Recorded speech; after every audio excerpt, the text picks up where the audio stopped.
up and welcome back to my YouTube channel.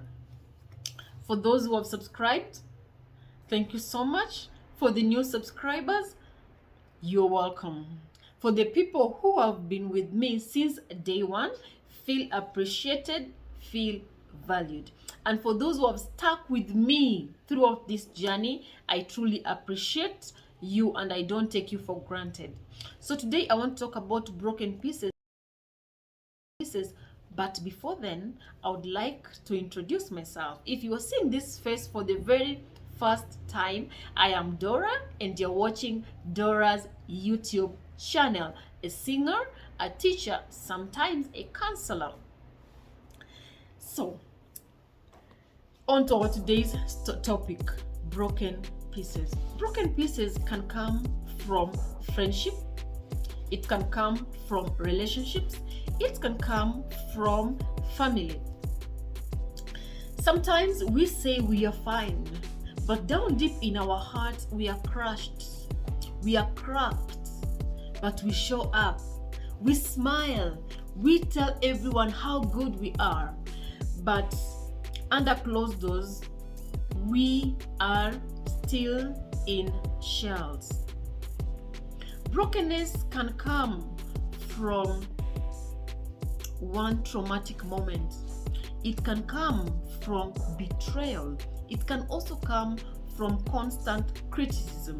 And this one leads us into carrying burdens that we were never meant to carry.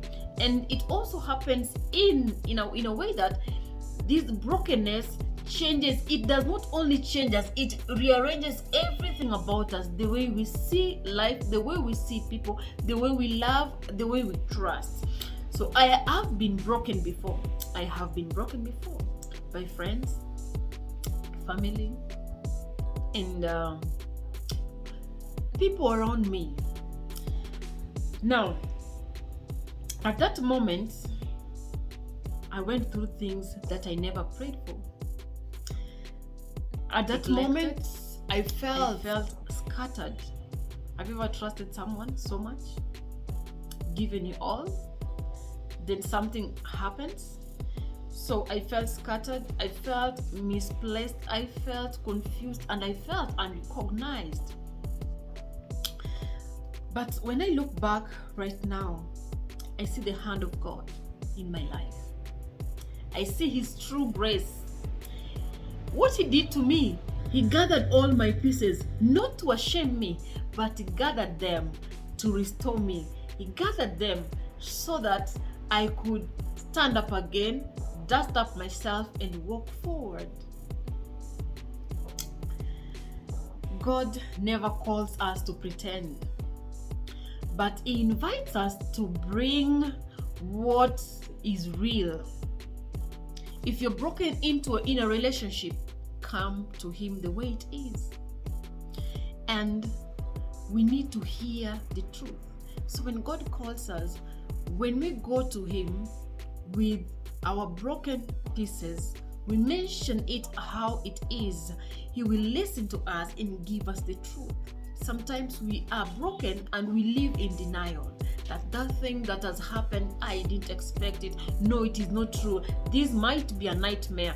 But the truth is that it does not just call us, but He calls us to heal our broken pieces, to heal the wounds that are in us, so that you can feel better again. And when God heals you, He makes you whole again.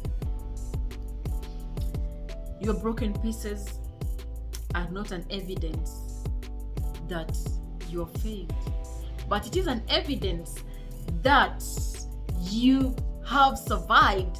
You are a survivor. Whatever you've gone through, you have survived through it, you've passed it, and this shows that you still have a purpose and God has prepared something great for you.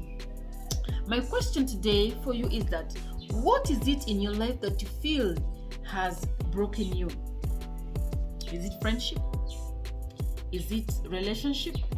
Whatever it is, it does not matter. So I want to leave you with the word. This is the book of Psalms chapter 34 verse 18, and this says this: the Lord is close to the broken hearted and crushed in spirit. Remember, sometimes you can be broken and you feel like that prayer that you want to take to God, you feel like, no, let me keep it back. There is no need of mentioning this. God is calling us to mend our broken pieces. Sometimes people do not even trust in us. Mistrust. You're given maybe an opportunity to do something, but still there are doubts. Will it happen? Are you going to do it? How are you going? But if you know the one that is with you, remember that the one who is with us is greater than the one who is on earth. May the Lord bless you, and may you recognize that your broken pieces are not there to show that you're weak, but it shows that you are a survivor. You have survived, you will survive, and you will keep thriving in whatever challenge you're going through. May the Lord bless you, and see you on my next video. Bye-bye.